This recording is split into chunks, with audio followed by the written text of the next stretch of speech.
Sig Influence top tip for today is on background and backdrop. So if you're speaking on stage or even doing a video like this one, the backdrop is important and it can have an effect like everything else you do or say. So when you are doing a backdrop, you have a few choices. You can have a still static where you're not moving and you're staring straight at the screen, not having too much body language, and the background could be perhaps a plain wall, a plain sheet, a plain board. One colour, very formal, and that could be useful where it's a serious message, perhaps a short message, and you don't want distraction, but it could be a bit boring and not too engaging.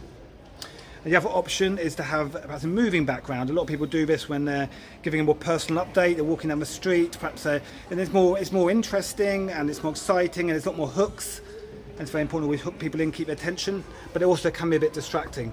But even if you're not moving and walking about, if you're standing still, again, instead of just a plain background which is clear and crisp but could be a little bit boring, you could have something more interesting. So today I'm at the Hendon RAF Museum, North London. Fascinating place, totally free, worth a visit, and yeah, some interesting backdrops here, many planes used by the Army and Royal Air Force over the years. So yeah, quite an interesting backdrop there, not too distracting, but yeah, good hook for me to talk about it, and also as a background to engage with my audience, with yourselves. So yeah, whenever you're planning to go on stage, it's similar, you know, like a video. Do you have a plain background on stage, or do you have some banners or signs to reinforce your branding, to advertise a product you're selling?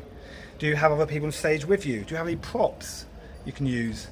Or is it just plain? And the same when you're doing a video, as well as you know the background itself. When you're doing a video, it's important to consider, yeah, do you have props with you, something you can use to illustrate a point? You know, it could be a good hook, emphasize a point, but, you know, a bit different, something extra to capture people's attention. Could be used a bit of humour, or again, is it just you talking?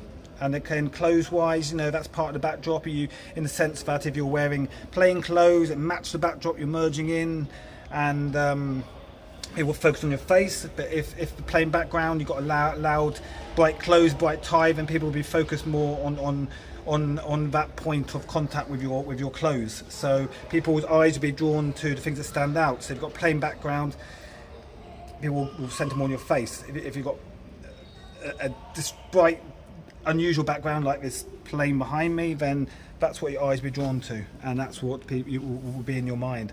And so it makes sense to have the backdrop to fit in with what you're talking about. So if you're, say I'm talking about technology or travel, or talking about the speed of our lives nowadays, you know, then having a fast plane behind me could fit in with that. Could be a lot of synergy between the backdrop and what the subject I'm talking about. If on the other hand I'm talking about something I want all their attention, I might have a plain backdrop. But if on the other hand I'm talking about something to do with daily life, and I'm talking about people and maybe advertising, I could walk down the street and with lots of people, lots of things going on that fit in what I'm saying. So choose your backdrop carefully. Should it be fixed, static, clean, crisp, formal, but a bit boring, possibly? Or should it be dynamic, moving, engaging, exciting, but a bit distracting? These are all points to consider. So whether it's video, mainly video, but also speaking on stage, consider that. What are you wearing? What's behind you? Is it plain?